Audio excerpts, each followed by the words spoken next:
Into My Own by Robert Frost. Here the sea of themes that we are looking at are self-discovery or journeys. Now let's look at the context. This is from Frost's first collection in A Boy's Will. This was when he was first starting to publish his poems and receive critical notice, still finding his feet with poetry. This is shown through the use of elision and archaic language, for example, and twere. It shows a young poet still in the shadow of British poetry and not yet confident in the American idiom. He has not yet come into his own voice. Note how Frost uses an adolescent speaker throughout this to convey the struggle of overcoming childhood and reaching adulthood, creating a vacuum of identity, compelling the speaker to come into his own. The title. This is a celebration of the values of self-reliance. The speaker wishes to be their own person and find their own way in the world. It could be described as a mental and physical journey that the speaker longs to take, a quest for independence, self-awareness shown through the symbolism of the dark forest. One of my wishes is that those dark trees, so old and firm they scarcely show the breeze, were not as 'twere the merest mask of gloom, but stretched away unto the edge of doom. Note from the very first line his hopeful and optimistic tone, achieved through the choice of diction, wishes. Also note the personal pronoun my, revealing his self-reflective nature of the speaker. He uses those dark trees as a metaphor for the speaker's future, unknown and mysterious, something revered and the subject of fascination. Also note the use of alliteration in that, those, and trees, emphasising his reflection. Then if we look at the second line, so old and firm, these adjectives connote stability. Then if you look at the sibilants, scarcely show the breeze. The sibilance here shows that he is unaffected by the external influences, strong, firm and stable against things that have the potential to damage it. If we look at were not as 'twere the merest mask of gloom, we can see that there is elision, emphasising that he is not yet confident in his own poetic voice.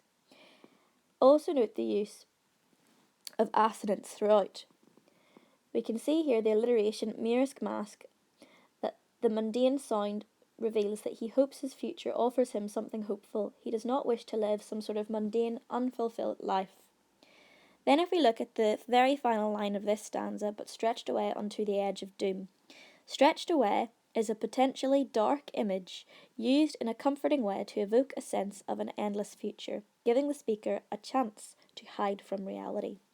The edge of doom, here we can see he wishes to have a limitless and prolific future, full of possibilities and discovery. Also note the assonance used throughout, breeze, trees, gloom, doom. If we look at the second stanza, it starts with the personal pronoun I. I should not be withheld, but that some day into their vastness I should steal away, fearless of ever finding open land, or highway where the slow wheel pours the sand. If we look at this, we can see that the personal pronoun creates a defiant tone.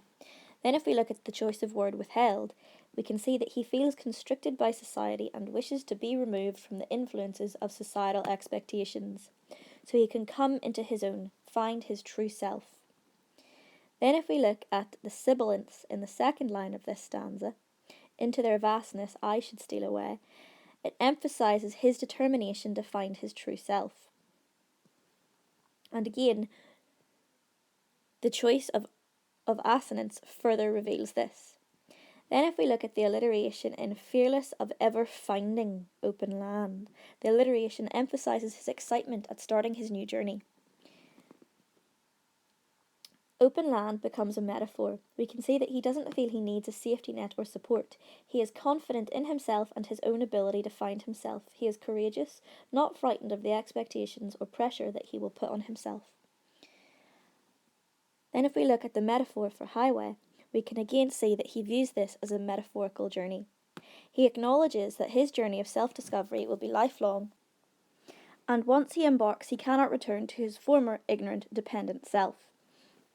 Note the alliteration of where and wheel, and the sibilants of slow and sand. The alliteration emphasises his desire to progress and grow into his own person. We can also see that slow wheel becomes a metaphor for limited progression or improvement for him. He needs to be removed from the masses to find himself. If we also look at the concept of sand and the connotations of this, there are connotations of time and slow progression to further this interpretation. There appears to be imagery of a journey and life being like a journey throughout this poem. Then if we look at the third stanza, I do not see why I should e'er turn back, or those should not set forth upon my track, to overtake me who should miss me here, and long to know if I still held them dear. If still I held them dear. We can see here that the enjambment reinforces the propelling motion of which he is approaching his destination, creating a fast pace. Again, we can see the further use of personal pronouns to emphasise his defiant tone and the self-reflective nature of this poem. We can see through the sibilants of see and should, and also through the consonants throughout, Frost's sense of sound, or sound of sense, emphasising his eagerness to find his way in the world, shown through the repeated use of consonants and assonants throughout the entirety of the poem. If you look at the elision in e'er turn back, we can see his lack of confidence in American idioms at this stage in his poetry. This line is also important because he shifts from considering the physical landscape to considering those in his life. Or those should not set forth upon my track. Here we can see the repetition of should emphasises his contemplation. Again, we can see the personal pronoun emphasises his personal journey. There is imagery of a literal journey used to figure a metaphorical one of self-discovery. Then if we look at the concept of someone overtaking him, we can see that people, according to him, should be inspired by him and follow in his example. Those who should miss me here, and again the alliteration shows clear affection for his family and close friends, and long to know if still I held them dear. And here he acknowledges the loved ones in his life. Then if we look at the final two lines, they would not find me changed from him they knew, only more sure of all I thought was true. We can see that there is a content, assured tone. We can see that he has a grown confidence in his identity and hopes he will discover what was there all along. He will be even more convinced of his beliefs and more confident in himself when his independence is fully recognised. The speaker wishes to transcend into adulthood as a man who has cemented his ideals and completely knows himself. This is furthered through the alliteration of thought was true in the final lines. Now if we look at the form and structure of this poem. The sonnet form remains unchanging throughout.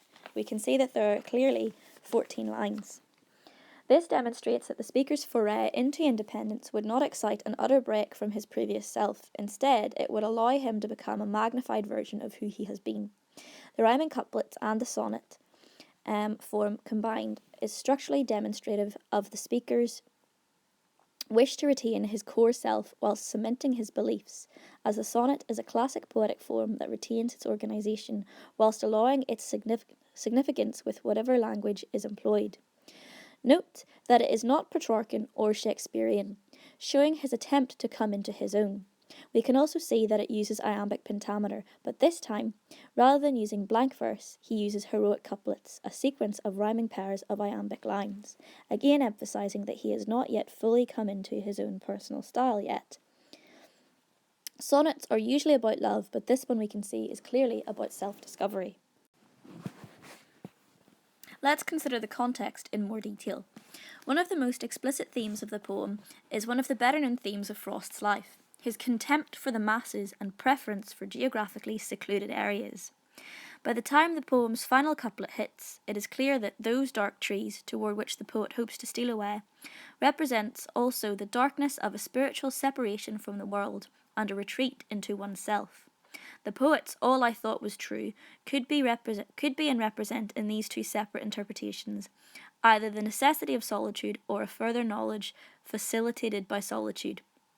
A third theme comes through when we know that in 1894 Frost travelled to the Dismal Swamp with thoughts of suicide after he had been at first rejected by his future wife, Eleanor Wiley. Frost, whose attitude towards Christianity was always ambivalent, but who explicitly stated his admiration for the King James Bible, may well in this poem be speaking of himself as a dead man. Had Frost died in the Dismal Swamp, as he had once wished to do so, Those following him in death would find the poet in possession of the same soul and more sure of his assumptions about the afterlife, whatever they may have been.